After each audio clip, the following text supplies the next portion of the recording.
Let's now cross over to Ekiti, where Rice Correspondent Oba Adeoye is standing by for updates on what has been happening in the state since the announcement of the election results. Hello, Oba, and very warm welcome to Newsnight, and thanks so very much for the good job the entire Rice crew has been doing in the last 1 week and to the climax of the election and the results. But tell us, what are the latest happenings in Ekiti State? Are the people joyous? Are there some, sadness in the camp of the PDP and the SDP candidates? Celebrations in certain parts of Ekiti State, precisely Ikogosi, where the governor-elect hails from, and Ikere, where the deputy governor-elect hails from. Also, at the government house here in Edo Ekiti, we had some form of celebration immediately the result was announced, and thereafter, when it was morning proper, people also were seen in pockets jubilating. I went to a place on my way to Oye Ekiti this morning, somewhere in Edo Ekiti, and I saw a small crowd of people, celebrating the victory with pounded yam. That's the that's what Ekiti people for. I saw them there; they were celebrating with pounded yam, and it was celebration galore for some people. But like they say, that it's the joy of victory and agony of defeat. Some people are also not very happy with the outcome of that election, saying that that outcome does not reflect the wishes of the people of Ekiti State, that actually, if not for vote buying, according to them, their party will have done better. So as we speak right now, things have returned to normal. People have returned to their regular activities. Traffic is gradually coming back to the roads, and shops are beginning to reopen. Those joints where people go to enjoy themselves are also reopening gradually. So Ekiti is cool right now. Ekiti is calm at the moment. Very well said. I'm sure you'd soon be enjoying some of the, staples that the Ekiti people are known for. That is pounded yam and bushmeat. But now, let's face the reality of the moment now.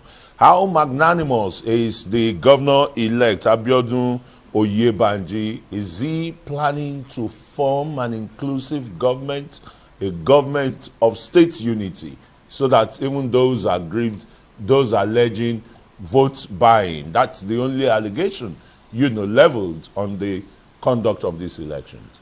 Is the governor-elect thinking about that? Yes, I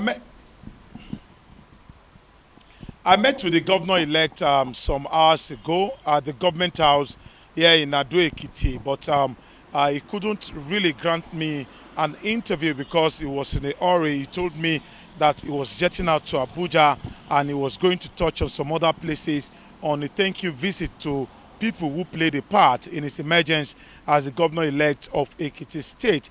Earlier this morning, he spoke to the press, and he gave them an idea of what his government would look like, and he said, there's no time to waste, that the transition process between the government of Dr. Kayode Fayemi and the incoming government of Biodun Oyebanji will be instituted as soon as possible. So it's ready. Don't forget that this man has also been part of this government. So he's not a stranger to the administration of Ekiti State. And whatever he's bringing on board will be partly a continuation of what this government has been doing in the past 4 years. So I went to town again, and I met with some party leaders in the APC, and someone confided in me that the governor-elect has been advised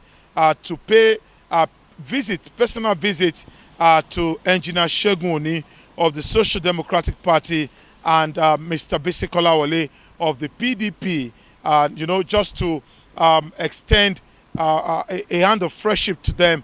So we are waiting to see how that will pan out, perhaps when it comes back from from Abuja. We'll see what happens about that. So, and again, there was supposed to be a victory party in Ado Ekiti this afternoon.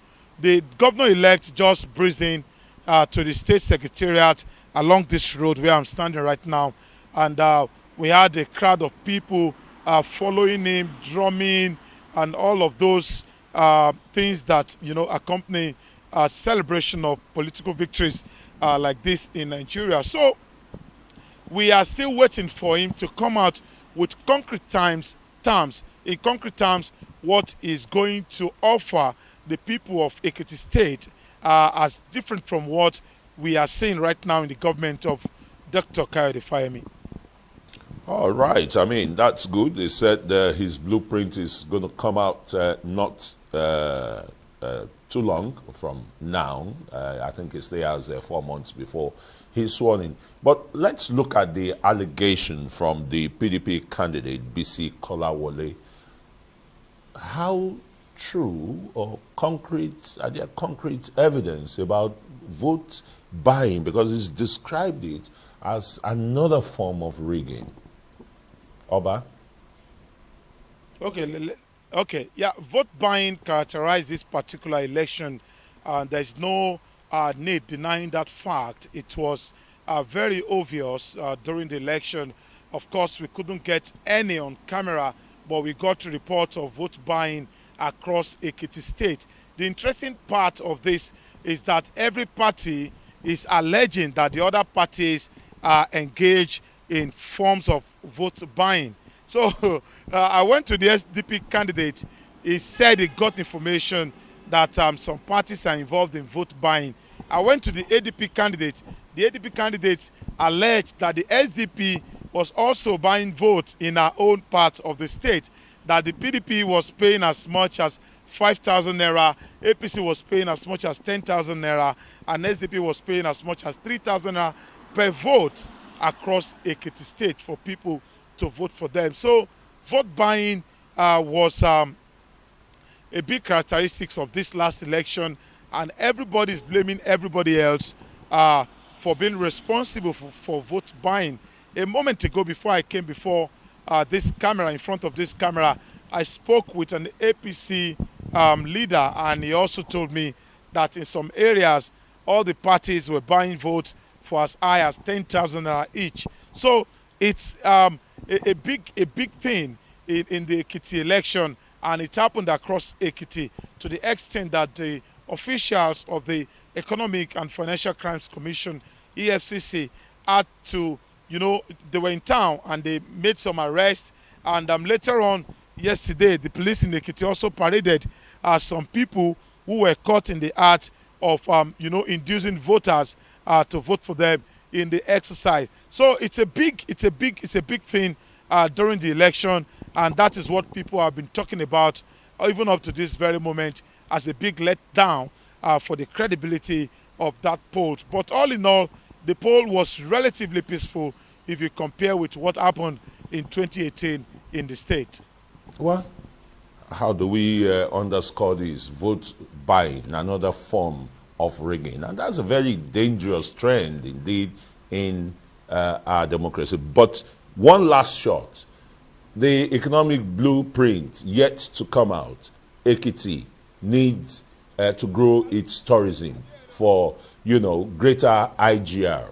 The governor-elect is from Ikogosi, where you have one of the wonders of nature, the Ikogosi hot and cold stream. Do you think this is going to be an opportunity for him to develop that place to a great tourist site? Of course, subsequent government in Ekiti State have been talking about developing Ikogosi to a global standard, but up to the moment, the development is still ongoing.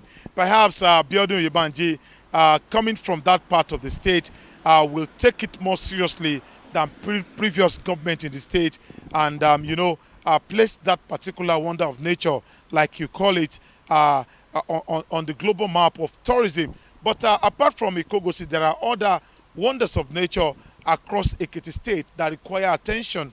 Ekiti should be like a hotbed for tourism in Nigeria, but Okay, maybe it's still in the process, but I can tell you that it has not gotten to that level where the state will generate, bulk of its revenue from tourism. So we wait to see what Biodun Oyebanji will make of Ikogosi Water Spring.